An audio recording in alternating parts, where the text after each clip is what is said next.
Eu tenho uma palavra nessa noite ao nosso coração. Aquilo que o Senhor colocou diante de mim, estive pedindo ao Senhor, e Deus me levou a olhar um texto que nós já meditamos, mas Deus sempre tem coisas novas para nos falar.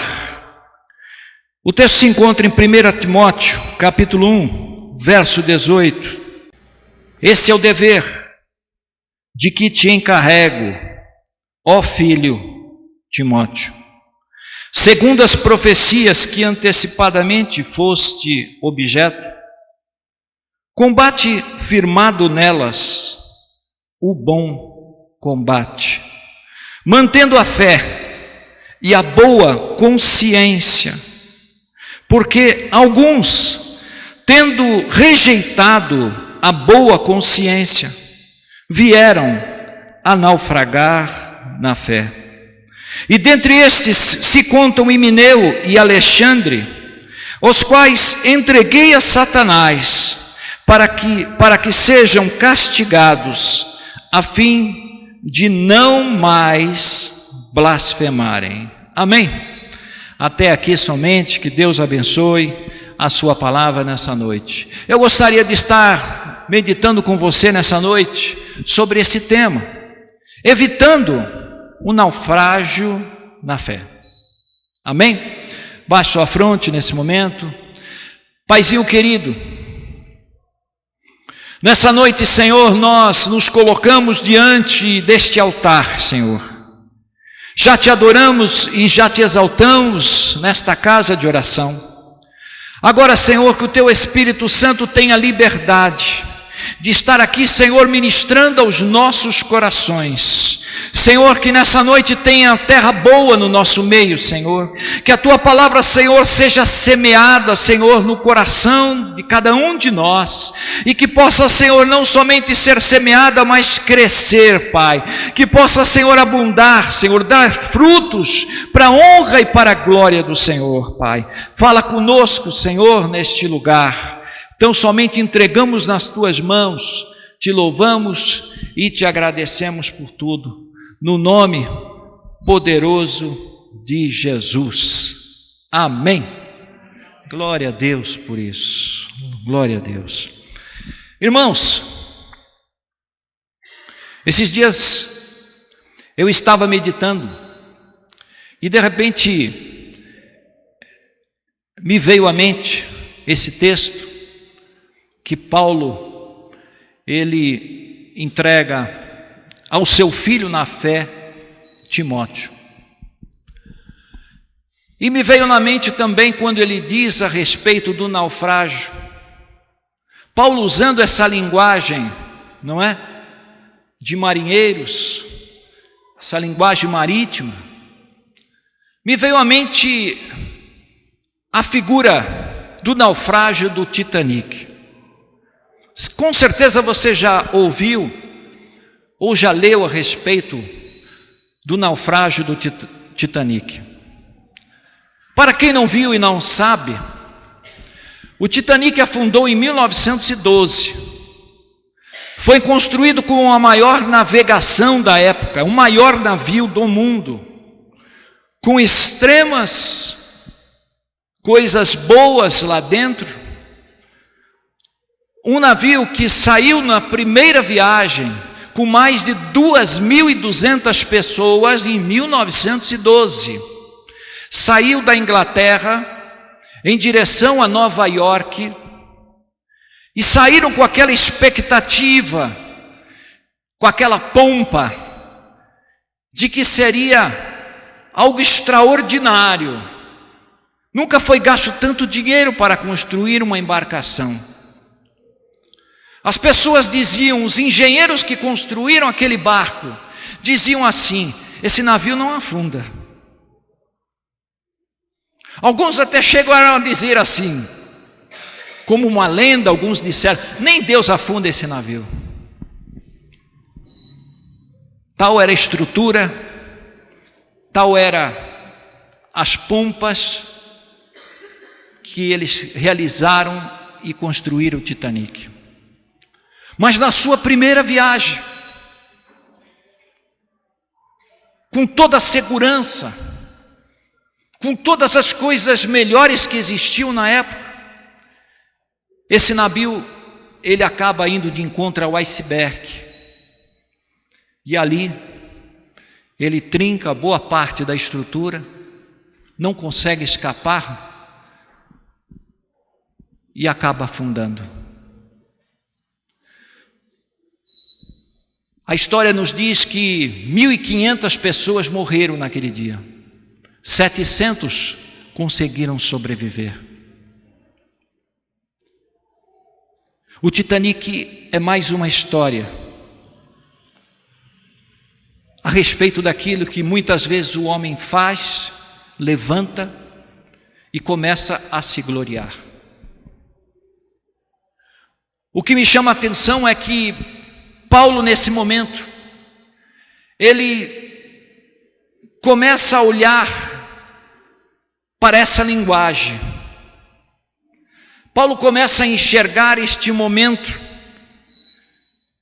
de embarcações, porque Paulo, ele participou de algumas delas, não foram poucas. E Paulo também sofreu algum naufrágio quando ele estava indo em direção a Roma.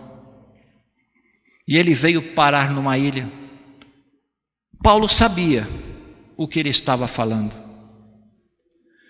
E quando ele começa a dizer através da sua palavra, ele está querendo nos mostrar que não somente existe o naufrágio no mar, mas também existe o naufrágio na fé.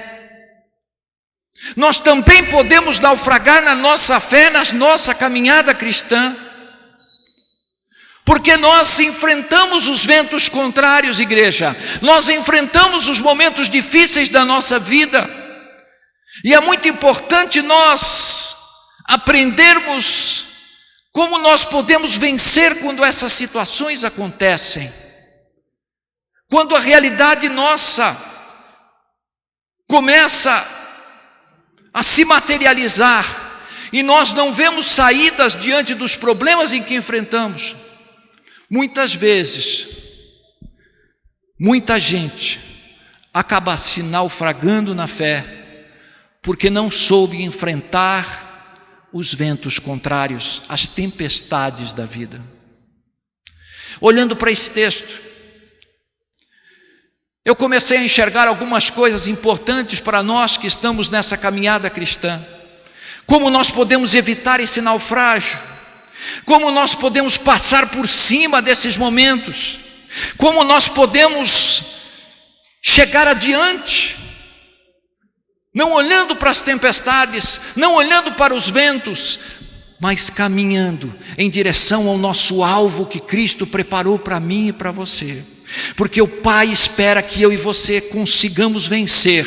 O Pai espera que haja força no nosso coração, na nossa mente, na nossa alma, no nosso espírito, para que nós possamos continuar avante em direção a Cristo Jesus. Aleluia! E a primeira coisa que eu olhei nesse texto e comecei a ver que o primeiro princípio que nós precisamos ter na nossa vida é exatamente esse. O versículo 15, você vai ver aqui: fiel é a palavra e digna de toda aceitação, que Cristo Jesus veio ao mundo para salvar os pecadores, dos quais eu sou o principal. Sabe o que Paulo está querendo dizer aqui? Paulo começou a confessar quem ele era. Paulo começou a dizer verdadeiramente o que estava diante da sua presença. Ele se considerava o pior dos pecadores. A pessoa que começa mais lá embaixo, aquela que já padeceu muito, mas aquela que olhava para as coisas do Senhor e reconhecia que era na presença do nosso Deus, é que nós precisamos ter esse sentimento. Quando a gente se considera assim, igreja, quando a gente olha para a nossa vida cristã, quando a gente começa a olhar para a nossa caminhada e começa a se considerar alguma coisa nessa vida, você corre perigo. Quando você acha que você é muito inteligente, em que você vai conseguir vencer nessa vida sozinho, Aí que está o grande perigo de todos nós. Mas Paulo não olhava para a vida dele. Paulo não via as suas habilidades, que eram muitas. Paulo não via as suas qualidades. Paulo via a graça de Deus dentro da sua vida, irmãos. É a graça de Deus que nós temos que enxergar. Se você é alguma coisa nessa vida, é pela graça do Senhor. Se você alcançou alguma coisa nessa vida, é pela graça do Senhor. Se você é o que você é pela graça do Senhor. É isso que nós precisamos entender. Você não quer naufragar nessa vida, irmãos? Considere-se o pior de dos pecadores. Considere-se aquele que necessita cada dia da presença do Pai. Considere aquela pessoa que está precisando a cada dia da presença do Espírito Santo de Deus, porque sem Ele eu não posso viver. Paulo olhava para a sua vida e dizia: olha, eu sou o principal, eu falhei muito, eu persegui a igreja, eu lutei contra os cristãos, mas pela graça de Deus, Ele me trouxe até aqui. Tanto é verdade, ele diz isso no verso 12 do capítulo 1. Ele diz assim: sou grato para com aquele que me fortaleceu, Cristo Jesus, nosso Senhor, que me considerou fiel, designando-me para um ministério. Sou grato.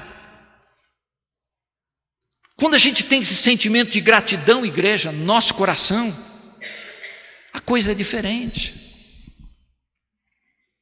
Porque você sabe que a realidade que acontece na sua vida não é por aquilo que você conquistou, mas é porque o Senhor concedeu essa vitória para você. Quando a gente tem gratidão no coração, quando a gente agradece a Deus pela realidade que eu conquistei, que eu estou vivendo, é porque você considera-se aquela pessoa que necessita da presença do Senhor. Paulo era assim. Paulo não se vangloriava pelo que ele era.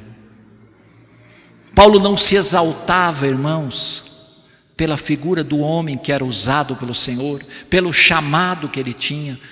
Paulo tinha submissão, humildade. Paulo se colocava na presença de Deus como um homem de Deus, que sabia que até ali era o Senhor que estava conduzindo a sua vida. Você sabe quem você é? Você já olhou para a sua vida verdadeiramente e tem visto quem é você? Eu sou o que sou pela graça do Senhor na minha vida.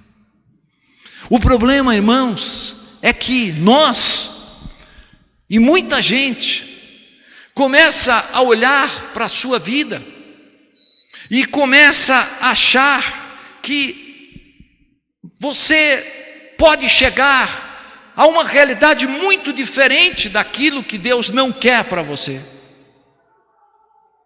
Muitas vezes não pensamos que queremos algumas coisas, mas queremos alguma coisa que o Pai não quer para você. Imaginamos alguma coisa nessa vida, imaginamos que vamos chegar a um limite, que vamos chegar a um propósito, mas a gente nunca para pensar: Deus quer que eu chegue lá? Deus quer que eu chegue neste momento, neste alcance, neste trabalho, nesta oportunidade? Muitas vezes nós queremos aquilo que não somos. Nós queremos algumas coisas nas quais Deus não te chamou para ser. E esse é o grande problema do ser humano hoje. Sabe por que isso acontece na nossa vida? Porque existe algo dentro de mim e algo dentro de você. Uma natureza pecaminosa que está aqui, dentro de cada um de nós, que começa a se manifestar dizendo: não,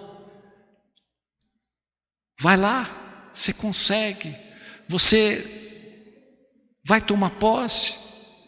É lógico que nessa vida nós temos que lutar pelas coisas, mas muitas delas Deus não preparou para nós. Deus nos deu o livre-arbítrio, mas em cima do livre-arbítrio que Deus colocou para mim e para você, está a vontade do Senhor. E às vezes a gente não para pensar que Deus tem caminhos para cada um de nós, caminhos diferentes, caminhos nas quais são caminhos de vitórias para a minha vida e para a sua. Muitas vezes não enxergamos no primeiro momento, numa primeira hora, mas quando você vai trilhando ele, você vai caminhando em direção ao alvo, você vai vendo que o Pai tem conduzido você até aqui, o Pai tem te levado até esse momento. Por isso, até aqui nos ajudou o Senhor. Amém? Glória a Deus por isso. Primeira realidade. Diga quem você é.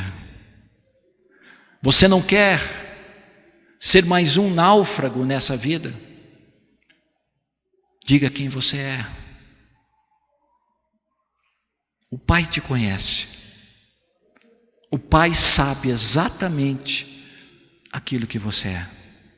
Amém? Segunda coisa importante que nós precisamos entender, para nós não naufragarmos nessa fé, nessa vida. Nós vamos ler aqui o versículo número 5 do capítulo 1.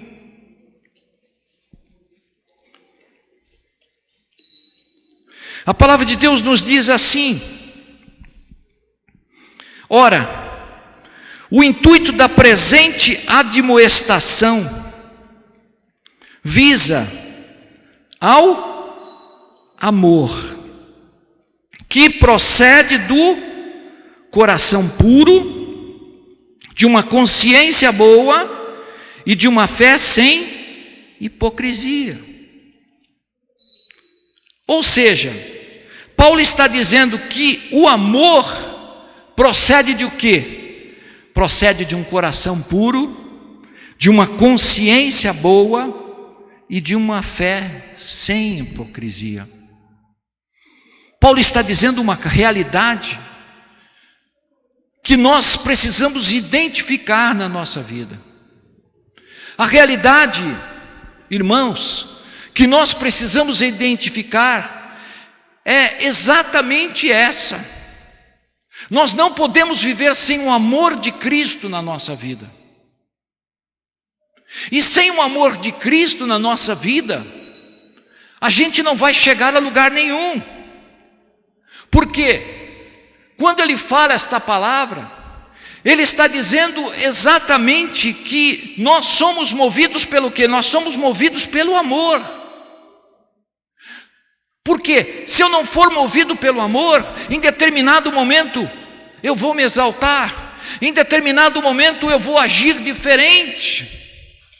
Por isso o amor tem que estar presente dentro da minha vida, e para que o amor esteja presente, eu tenho que ter o coração puro, eu tenho que ter uma boa consciência, eu tenho que ter uma fé dentro do meu coração, uma fé não fingida, mas uma fé extraordinária. A palavra do Senhor nos diz que o amor tudo crê, o amor tudo espera, e o amor tudo suporta. Aqui existiam duas pessoas. A Bíblia fala de Himeneu e Alexandre. Estes homens eram cristãos. Esses homens estavam dentro da igreja, participavam dos trabalhos. Mas a palavra do Senhor nos diz que estes homens começaram a entrar em fábulas, começaram a entrar em discussões, começaram a querer resolver problemas ali junto com os irmãos, e esqueceram do amor. Começaram a criar uma confusão dentro da igreja, esqueceram do amor.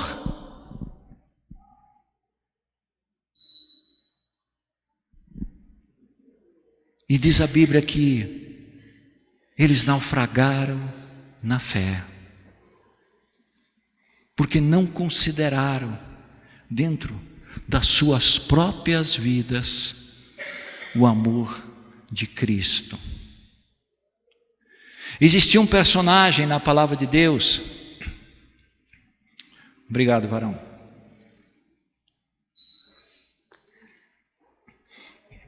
Existia um personagem na palavra de Deus que se chama Saul. Você já ouviu falar? Saul foi levantado como o primeiro rei da nação de Israel. Saul foi um homem que começou com boas intenções, começou querendo ter desejos de realização diante do seu povo. Saul era um homem comprometido com o Senhor, orava para com Deus, estava sempre ali presente do Senhor, ganhava guerras, mas de repente Deus o chama para matar um povo, os amalequitas. Deus fala para Saul: Saul, pega o teu exército, vai lá e destrói todo aquele povo. E diz a palavra que quando Saul vai destruir, ele mata os soldados, as pessoas, mas ele poupa o rei e poupa todos os animais. E quando ele traz o rei e traz os animais, Deus fica desgostoso com a vida de Saul. Diz a palavra que Deus se arrependeu de ter colocado Saul naquele lugar. Irmãos, sabe uma coisa que Deus mais gosta?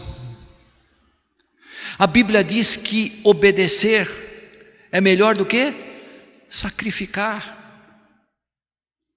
Deus honra a obediência nossa. Deus está mais interessado em ver você sendo um homem e uma mulher obediente nesse tempo, do que você fazer algum sacrifício para Ele. Deus está mais interessado em ver você alguém que anda nos caminhos dele, se é fiel a ele, continua presente diante dele, mesmo quando os caminhos se estreitaram, mesmo quando a realidade da tua vida não é do jeito que você espera, mas quando Deus olha para você, ele vai ali, vai um servo fiel, ali vai um valente meu, e ele não se rendeu à perturbação, ele não se vendeu diante desses dias, mas ele continua acreditando em mim, ele continua acreditando na promessa que eu coloquei diante da vida dele. Aleluia! Deus quer ver obediência na nossa vida. Saul perdeu o amor. E quando a gente perde o amor, irmãos, a gente perde tudo. O amor de Deus tem que estar presente na sua vida. E isso vem de quê? Mais uma vez, ele vem de quê? Coração puro, boa consciência e uma fé sem hipocrisia. Olha o que Deus está falando para a gente.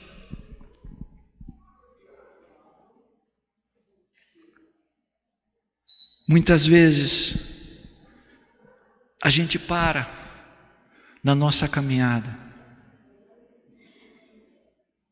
e esquece os verdadeiros valores que estão sendo colocados dentro da gente.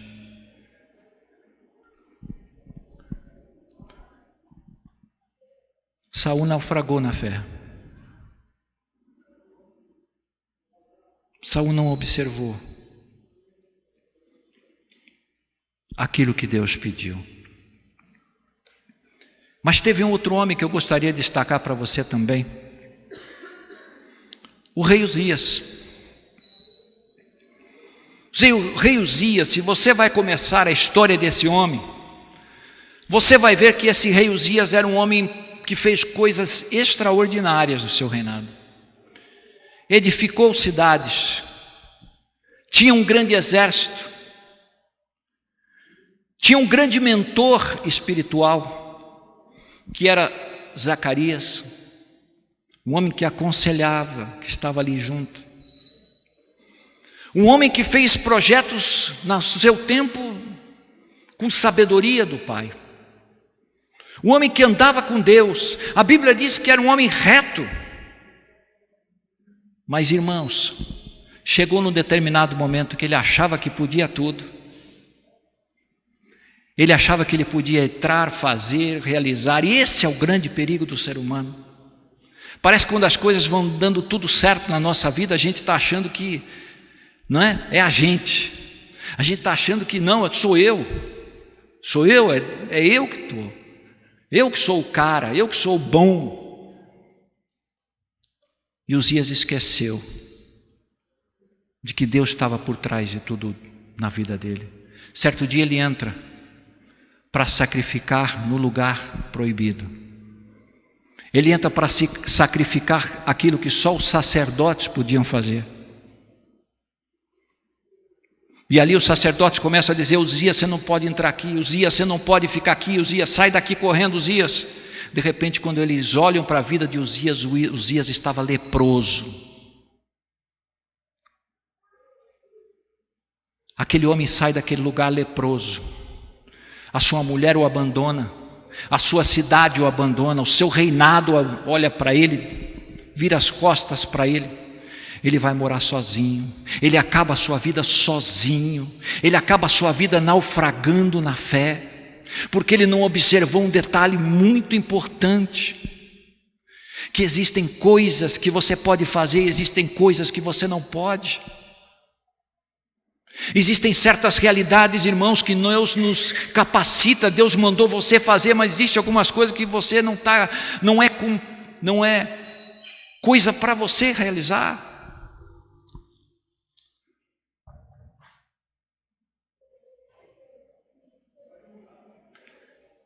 Esse homem que começou bem, terminou mal. Terminou abandonado por todos. Porque esqueceu de ouvir a voz do Senhor. Esqueceu de ouvir aquilo que Deus falava. Hoje acontece no nosso meio. Hoje nós vemos tantas e tantas pessoas, irmãos, deixando de ouvir a voz do Senhor. A sua vida está muito boa, a sua vida caminha na bênção, a sua vida está tremendamente abençoada. E aí que mora o grande perigo, porque a gente vai acostumando com isso, não é? As coisas estão indo muito bem, aí você para de orar, aí você para de fazer tal coisa, aí você para de realizar aquilo, você para de vir na igreja.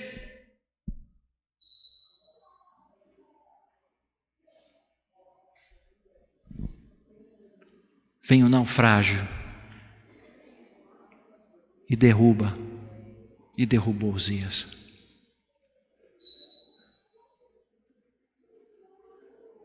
Não podemos perder o amor.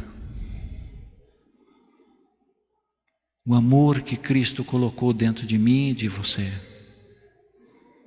É Ele que vai te fazer você chegar do outro lado. Ame.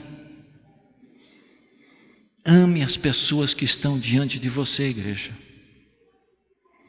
Você foi chamado para amar. Você foi chamado para estender a tua mão. Amém? Terceiro lugar e último para a gente encerrar.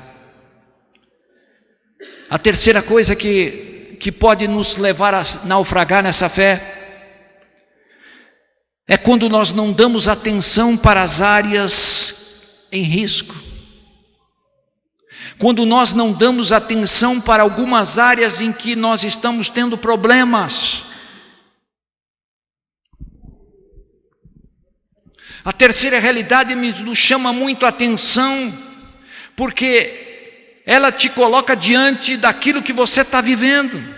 E muitas vezes a realidade que você está vivendo está te consumindo a sua vida, está consumindo a sua fé, está consumindo as suas forças, está consumindo tudo que tem dentro de você. Você já perdeu a esperança, você já não acredita mais no milagre, você não vive mais na expectativa do que Deus pode fazer. Isso acontece com todos nós.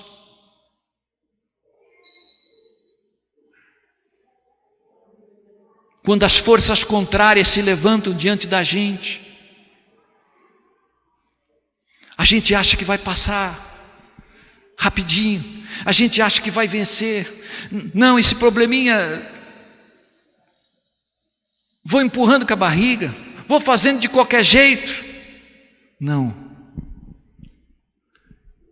é dessa forma que Deus quer com que nós façamos nesses dias.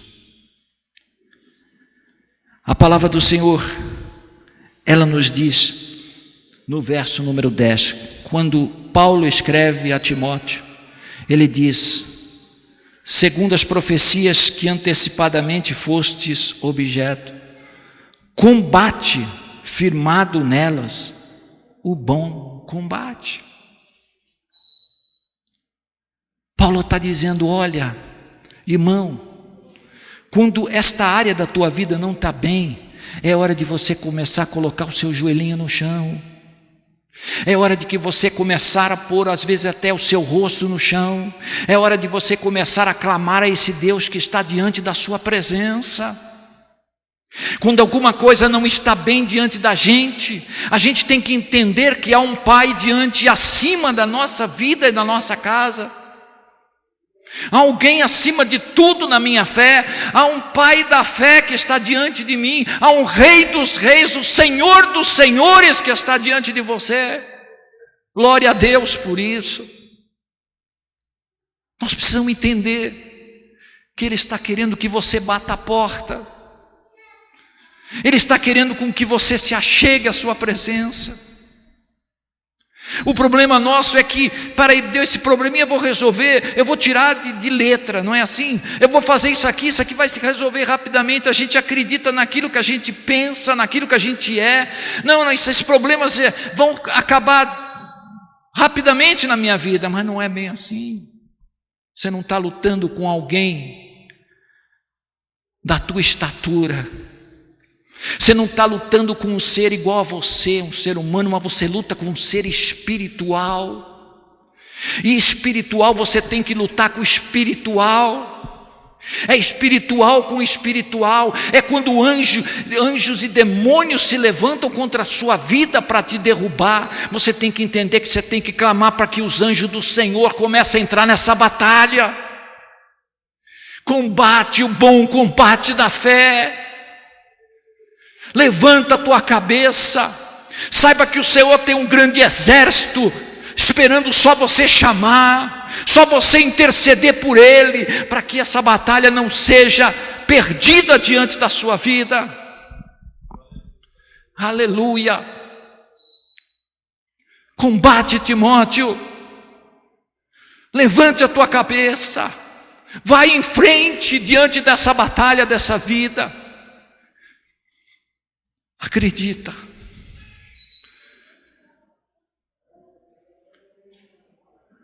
Que Jesus é o teu general dessa guerra. Ele não perde uma guerra por você. Deus te levantou nessa época. Deus te levantou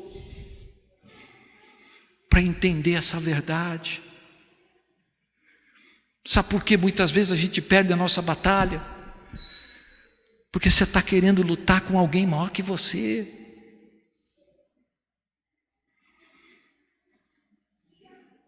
Aí a gente faz aquela oraçãozinha social, né? Pai, me ajuda, Pai, Paizinho querido, vem aqui, irmão. Batalha é batalha. Combate é combate. Às vezes é muitas horas no chão, às vezes é muitas horas de oração, às vezes é oração no monte, é oração em casa, é oração indo buscar a verdade de Deus para o nosso coração. Acredite. Lembra quando Daniel orou? profeta Daniel, pedindo a Deus a bênção dele. O que aconteceu? O anjo veio ou não? Não veio. Aí quando o anjo chegou, ele disse assim: Daniel, eu tive uma batalha nas regiões celestes para chegar até aqui. Eu tive que lutar com o adversário para a tua bênção chegar. Mas a Bíblia diz que desde o primeiro dia que ele orou, a batalha começou. Irmão, a tua oração tem poder. A Bíblia diz que o céu se glorifica, mas o inferno estremece quando você ora. A oração tua tem poder, ele treme o inferno. Você sabe que quando Paulo estava preso com Tiago, Paulo não, Pedro e Tiago estavam presos na prisão, e Herodes chegou e falou assim: vamos matar esse povo, esses cristãos. Herodes começou, e o povo todo: vamos sim, vamos matar, vamos fazer. E começaram a pegar Tiago, pegaram o primeiro Tiago, e Tiago mataram a Tiago. Aí a igreja que estava ali orando pensou, poderiam ter pensado assim: não tem mais jeito, Herodes vai matar todo mundo. Mas não, a Bíblia diz que a igreja orava. A igreja orava. E de repente, quando estava Pedro para ser levado, Deus enviou um anjo do Senhor ao lugar onde Pedro estava, soltou as correntes, desamarrou aquelas obras contrárias ali, e Pedro sai daquele lugar e vai lá na casa onde os irmãos estavam orando. Olha que coisa tremenda. Quando você ora, alguma coisa acontece. Alguma coisa acontece, irmãos.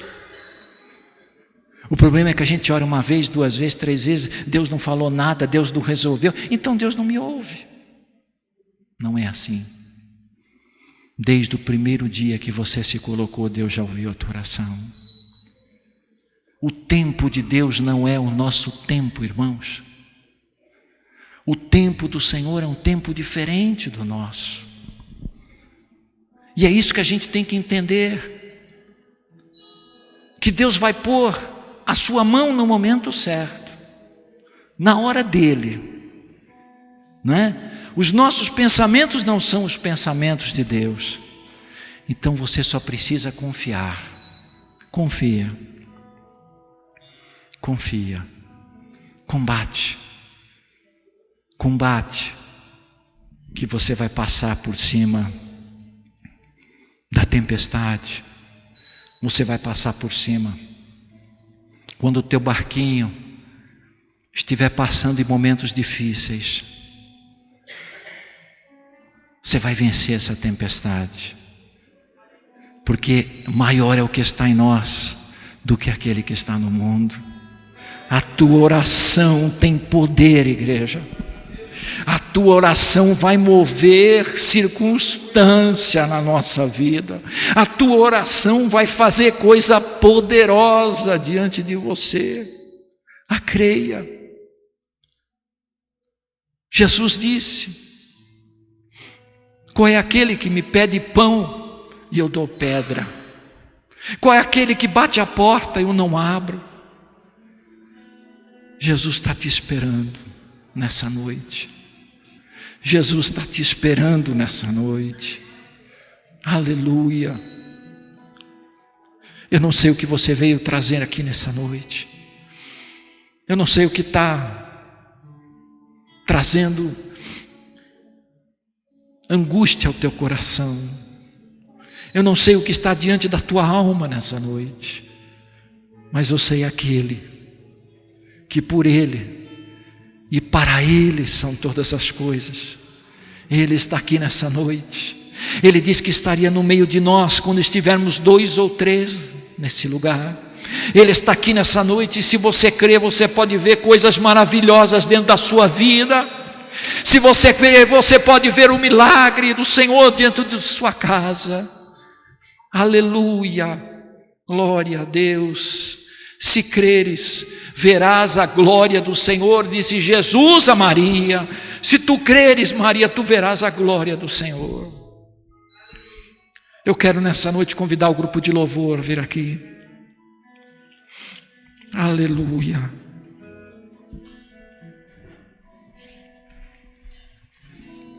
Deus quer te levar a um porto seguro. Deus quer te levar para o outro lado, igreja. Entrega nessa noite ao Senhor o teu problema. Entrega nessa noite a presença daquele que é e que está por cima de todas as coisas da nossa vida. Ele pode. Ele, somente Ele pode mudar todas as coisas dentro de nós. Amém? E enquanto